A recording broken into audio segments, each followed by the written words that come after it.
বন্ধুগণ, আপনারা জানেন যে গতকাল আমাদের সহযোদ্ধা শরীফ ওসমান হাদী শাহাদাত বরণ করেছেন। পুরো বাংলাদেশের মানুষ আজ শোকাহত এবং তারা শরীফ ওসমান হাদীকে যারা হত্যা করেছে তাদের বিচার চায়। আমরাও এই বিচার চাই এবং আমরা ইতিমধ্যেই দাবি করেছি যত দ্রুত সম্ভব শরীফ ওসমান হাদীকে যারা গুলি করে হত্যা করেছে তাদেরকে বাংলাদেশের কাছে হস্তান্তর করতে হবে এবং তাদের বিচার নিশ্চিত করতে হবে এবং এই ধরনের ঘটনা যেন আর কখনোই না ঘটে সেটা সরকারকে অবশ্যই নিশ্চিত করতে হবে। একই সাথে আমরা দেখেছি আজ সারা দেশে মানুষ ওসমান হাদীর জন্য নেমে এসেছে।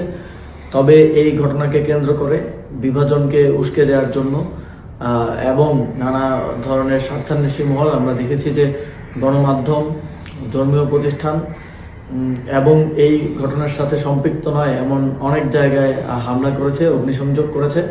আমরা স্পষ্টভাবেই এর বিরুদ্ধে আমাদের অবস্থান ব্যক্ত করেছি এবং আমরা শঙ্কা করছি যে এই ঘটনাকে এবং এই আন্দোলনকে বিতর্কিত করার জন্য, প্রশ্নবিদ্ধ করার জন্য, জুলাই গণঅভ্যুত্থানকে ব্যর্থ প্রমাণের জন্য আজও বিভিন্ন স্থানে হামলার এবং বিভিন্ন স্থানে ভ্যান্ডালিজম করার এক ধরনের পরিকল্পনা রয়েছে।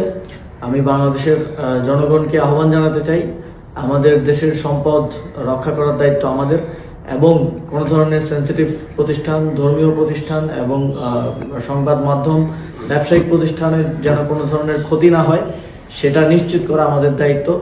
আগামীকাল এই ধরনের সকল প্রতিষ্ঠানকে নিরাপত্তা দেওয়ার জন্য সবাই সতর্ক থাকবেন এবং অবশ্যই সতর্ক থাকবেন যেন আমার প্রতিবাদ মিছিল, ন্যায় বিচার চাওয়ার জন্য যে মিছিল, সেই মিছিলকে কেউ ভিন্ন দিকে ডাইভার্ট করতে না পারে, সেই মিছিল থেকে কেউ কোনো ধরনের অনাকাঙ্ক্ষিত পরিস্থিতি সৃষ্টি করতে না পারে।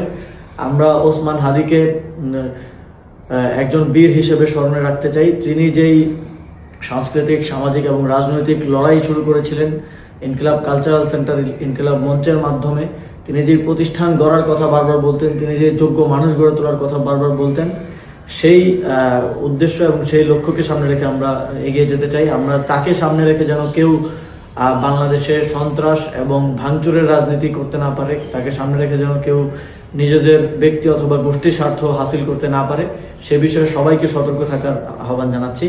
ধন্যবাদ সবাইকে।